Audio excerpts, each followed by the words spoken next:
Just out of curiosity, have any of the double digit Qs watched the Classy Approach series that I'm recording on YouTube?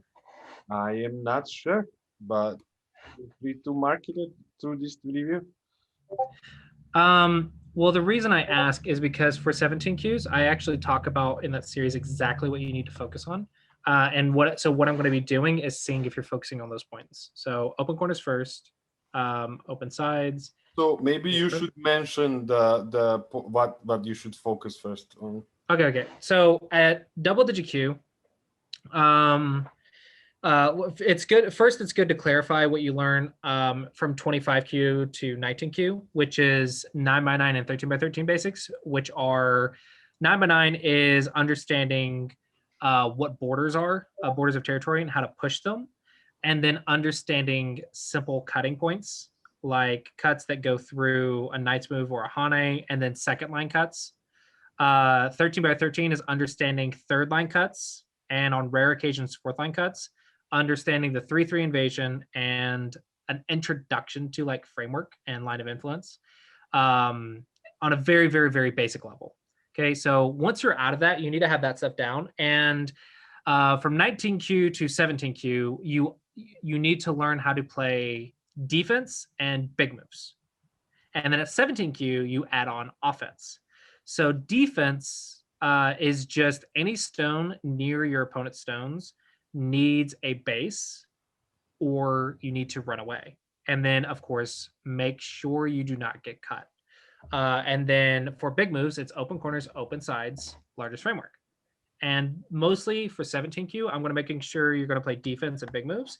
And then what you're looking for is you're learning how to identify attacking opportunities. So here, you should play defense because you have a stone that does not have a base and it's near your opponent's stone. So this one is offense because you are taking the base of this stone to attack. This, I think, is bad timing because defense is a higher priority than offense for our basics. So here, I would say if you don't know the Joseki, just run away. Very simple, very basic fundamentals. If you do know the Joseki, you can 3/3. This is a simple Joseki. White, if he wants this direction to play, will go this way. Then you play your Joseki. Okay, and if you know the Joseki, you're good to go. If you don't, then you need to just play your fundamentals, which is I have no base, run away. Okay, so this one is a little bit optimistic. So it's not that it's bad. It's you're going to make the game a lot harder for yourself by prioritizing offense over defense. That's a very high risk, high reward way to play. Not impossible, but not what I recommend doing. Okay, and so white should defend himself by attacking the stone. So a good way to do it would be to maybe play here.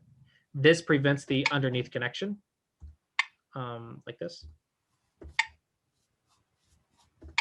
So this prevents this underneath connection for black, while also surrounding and also running away. Okay, so this would be a good counterattack. If white was just focusing on defense and not offense at all, then I would just say run away. I don't have a base, run away. Simple. This one is prioritizing offense over defense, so it's exactly what black did. The reason I can say that is because if you ask, I'll use letters for this. If you ask, does A help B? And when we say help, we want to think, does it get a base? Does it run away? And is it connected? Okay, so it needs to be connected, and it needs to help it either make a base or run away or do some defensive idea.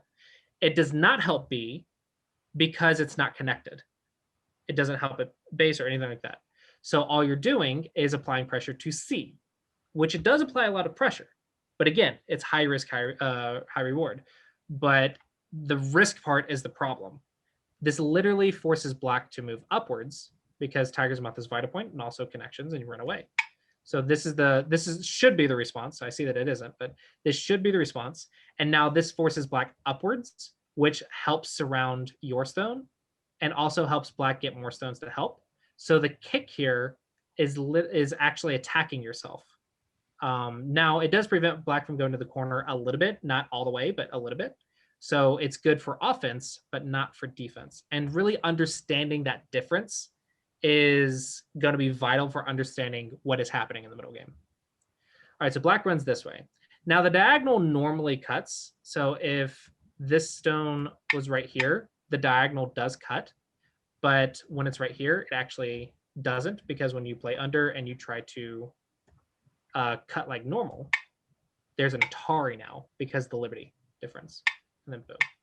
Oops. And then if you try to go here, I just extend and you have nowhere to go. So this diagonal doesn't help. So rather, it's the better shape is to prevent white's tiger's mouth from surrounding you and run away. Ideally, you would like to play a 1-point jump, but in this case, you've lost a liberty. And 1-point jumps with 3 liberties instead of 4 is a little bit dangerous because you can activate other cutting points sometimes. And also in this case, you can actually let white connect under you and you just can't cut because of the liberties. So no B is the shape here. It cuts off white. Boom, boom, boom, boom. So it actually does cut while running away. Okay, so all I'm doing here, all I want you to take from this isn't these exact moves. I want you to understand the principles, the fundamental idea of bases and cuts, defense and offense. Okay, I want that fundamental understanding of what's happening here. That's what's important to take away from this. Did you play defense or did you play offense? And then why did you play offense before defense? Okay, so black tries to cut and black gets cut. This is what happens when you prioritize offense over defense. You see your opponent's problems, but you don't see yours. And that's why I think it's much, much better when you're learning to learn to see your own stuff first, your own weaknesses first, before you see your opponent's. Because the ideal way to attack before playing defense is to apply the maximum pressure for as long as you can up until the point you can't. And then you come back and play defense. Okay, that applies the maximum pressure for as long as you can, but you still don't die. That is the idea behind offense before defense. However, that requires very accurate timing and reading, which is very difficult. And if you're late by even 1 step, your whole group can die. So that's why it's high risk, high reward. So I advise you to play defense first and watch your own stuff first, because if we had just played here, which is run away and try to connect, yeah, white connects, but who cares? Just play defense, right? Defense, now we're connected, and our group looks a lot safer. Okay, but if we do this, we get cut, and then we end up losing a stone. So this is just good for white. White's connected, and white's cutting apart black's shape, and white has the points in the corner, and we still aren't even connected yet. We still have one more move. So this was definitely good for white. And we know this because we look at the connections, we look at the weaknesses, like this stone, and then we look at the point difference, and it's just much, much better for white. This one is unnecessary. A good definition or rule of thumb for what groups are is stones or a group of stones greater than 7, or stones that represent an area, or cutting stones. So there's three things that you should play defense first with. So 3 things you should defend. Again, it's more than 7 stones. So if it's 7 stones or less, you can consider just giving it up. More than 7 stones, or a group that represents an area, like a star point that represents like 20 points in the corner if it just dies for no reason. Something that represents an area, which this one does not because it's just 2 points. It doesn't affect the whole area. And then the third one is it a cutting stone? So if the stone runs away, is something of white's cut off? No, white's connected right here. So this does not fit any of the 3 criteria. So therefore, this one's not worth saving. It's not, I wouldn't consider this a group. I would just consider this a stone or Aji. So this is not worth saving. Still not worth saving. Now it's starting to become worth saving because now it's becoming a large area. Okay, so now we're going to talk about how to save it. Okay, so how do we save something? First, can we make a base on the 3rd line? No, there's no way we can make a base right now. So step 2, run away. 1-point jumps. Run away without getting cut. If he pokes or jump, We don't fix it like this. We fix it with a bamboo. It's a much better shape. Fix our cutting point. He tries to move, and then we run away. And if we can, we try to run to the edge to get to that base, or something like that. So maybe instead of running this way, maybe I'll try to run this way and try to get to that base. If he takes the base, well, then maybe I can start running by leaning on that and just run away, run away, run away. Just stay connected and move around the board. Just try to run with good shape. Okay. And we can define good shape as shape that's well connected, or shape that has good eye shape follow-ups, stuff like that. That's good shape. So empty triangle is not good shape because it has bad liberties and it's very slow movement. 1-point jump is much faster movement.